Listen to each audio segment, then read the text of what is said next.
ঘড়িতে বাজছিল 5:30। বিকালবেলা বাড়িতে ভালো লাগছিল না একদমই। তাই আমি ঝটপট রেডি হয়ে গেলাম আর মাকে বললাম, "মা চলো বাইরে থেকে আমরা একটু বেরু করে আসি।" তাই আমি আমার মা চলে গেলাম মন্দির। এই মন্দিরটা তোমরা দেখো, হনুমান মন্দির। হনুমান মন্দির খুবই সুন্দর। আর এখানে এলে মনটা একদমই ভালো হয়ে যায়। একটু পরে এখানে আরতি হবে।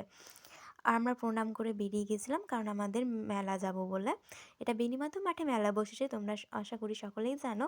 আর এটা হচ্ছে মেলার মেন গেট। মেন গেটে আমরা প্রবেশ করলাম। প্রবেশ করার পর মায়ের তো আমার একটা বান্ধবী গিয়েছিল, তো বান্ধবীর সাথে মায়ের দেখা হয়।